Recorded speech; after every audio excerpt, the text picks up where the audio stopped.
naputol na yung aking content. Patuloy lang po natin doon. Isabi ko kanina yung lupa hahakutin doon sa hinahakot ko po doon sa may puno ng papaya. Ito. Kaso napuno na po. Kaya ilalagay ko naman ito doon natitira sa pwede pang paglagyan bakante doon sa tabi ng pader.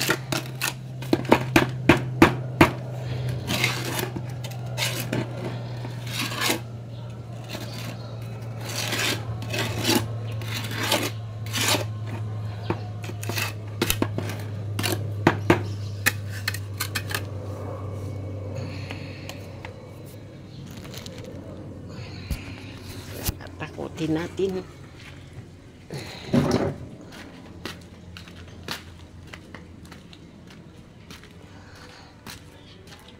Dito ko naman po yan tinatambak.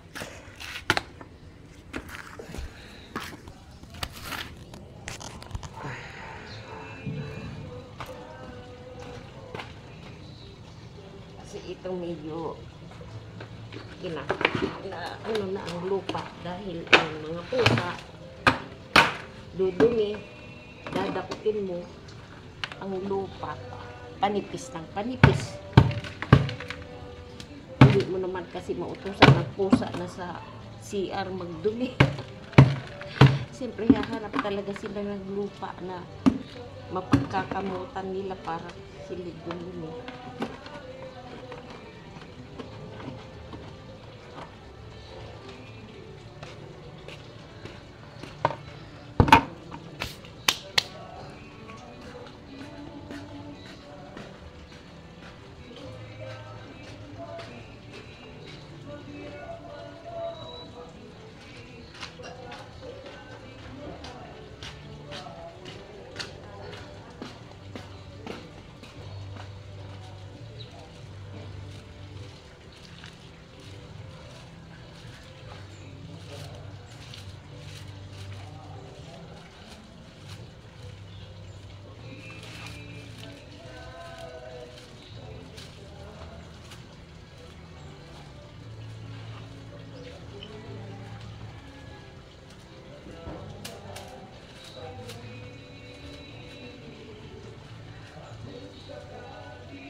Mahirap na wala tayong cameraman. Kaya ayan,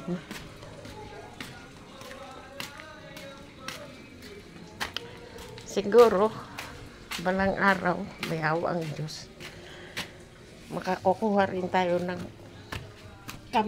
cameraman taga-sunod.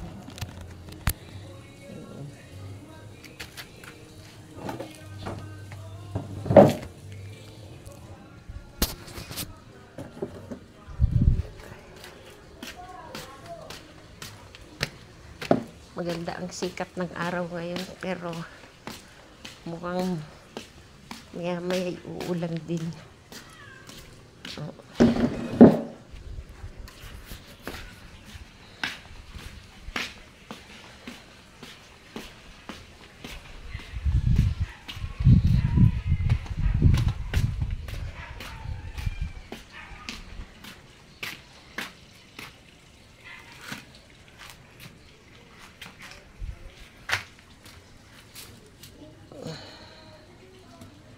Tingnan natin kung anong maililigpit.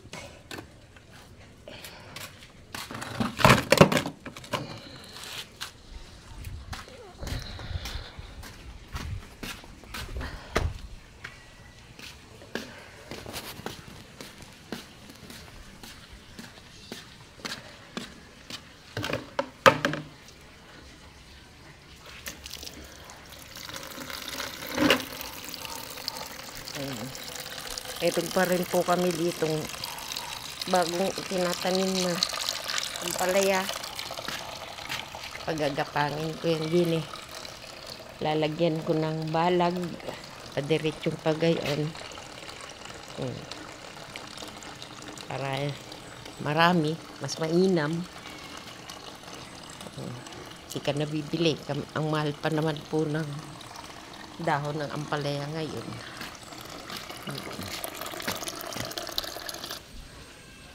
Itong aming gripo, kaya nakatiwarik po. Walang nagkakapanahon na pumunta doon at patayin para madagdagan ng teflon. Tumatagas po pag nakaganyan, kaya pansamantala, hinihigpit ko muna siyang ganyan. Hindi isa tutulo. Pag nagka-oras, pupunta doon sa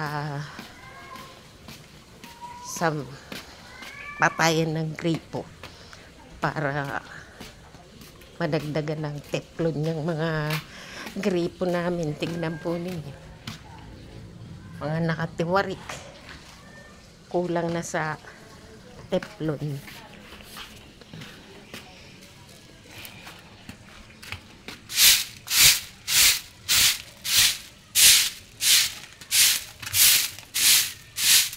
Ito pag natuyo po, madali na tong simutin pa. Mahirap pang simutin ngayon dahil basa pa. Kaya pagka naigilid ko siyang ganyan, itabi muna. Pag natuyo yan, maganda na yung hakutin. Yan, itabi ko muna.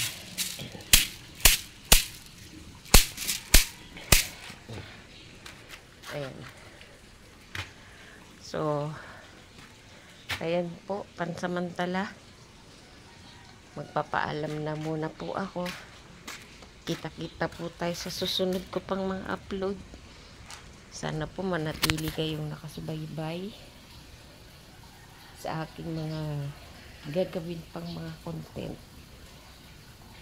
Sa mga susunod pong araw, makikita po ninyo yung isa ko pang kapatid na senior na kasama ko po dito sa bahay. Maraming salamat po. Please don't forget to subscribe, like, share, and comment. Bye.